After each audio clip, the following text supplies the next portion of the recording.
position's been made.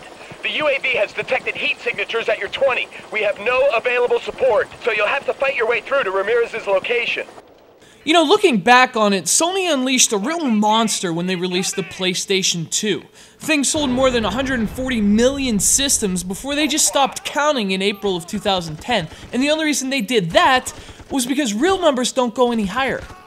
So these days, we just make them up. The PS2 has sold roughly 198 gajillion systems to date, and when a company sells 198 gajillion of anything, that product tends to stick around.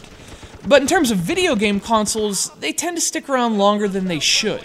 And although there were lots of incredible games during the historically long lifespan of the PS2, late in the life cycle there were also games like this. This is Tom Clancy's Ghost Recon Advanced Warfighter, or as it perhaps should have been called on the PS2, Regressed Warfighter.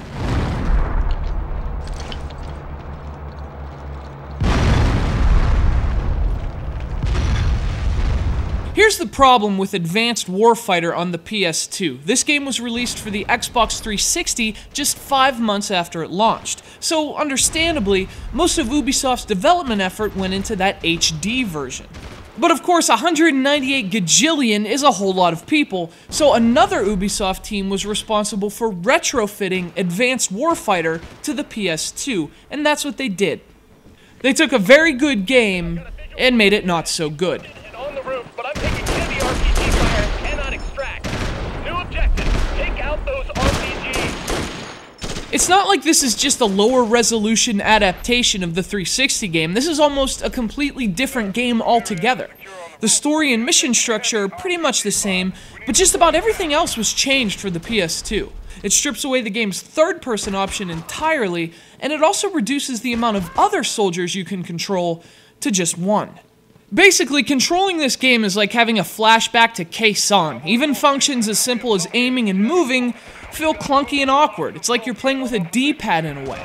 Performing subtle movements is much more difficult than it should be with analog control. Or at least with what's supposed to be analog control.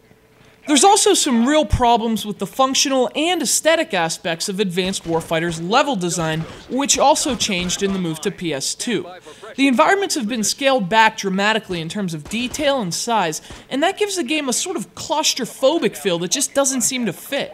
You're supposed to be fighting in these outdoor environments, but they actually feel more like narrow hallways.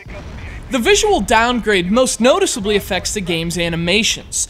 The enemies move in jerky, almost zombie-like lurches. They have so few frames per animation, they sort of move in a hyphenated fashion. In fact, you know how you can draw images on a few sheets of paper and crudely animate them by flipping through? That's literally what Advanced Warfighter looks like. And combined with the awkward controls, it makes aiming at enemies an incredible hassle. You know, it's one thing to port a game to another platform, but it's quite another to completely ruin a game in the process. And really, that has nothing to do with the system. I'm not blaming the PS2. It may not be the Xbox 360 in terms of power, but it can certainly handle more than this. The bottom line is, this is what happens when you try to cash in on a massive install base with a cheap, dirty, and frankly shameless downgrade.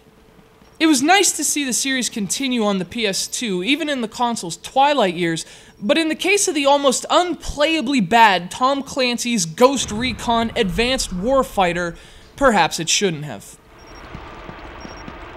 Hostile armor sighted! Bravo here. That did it. The road is blocked and enemy armor can't advance.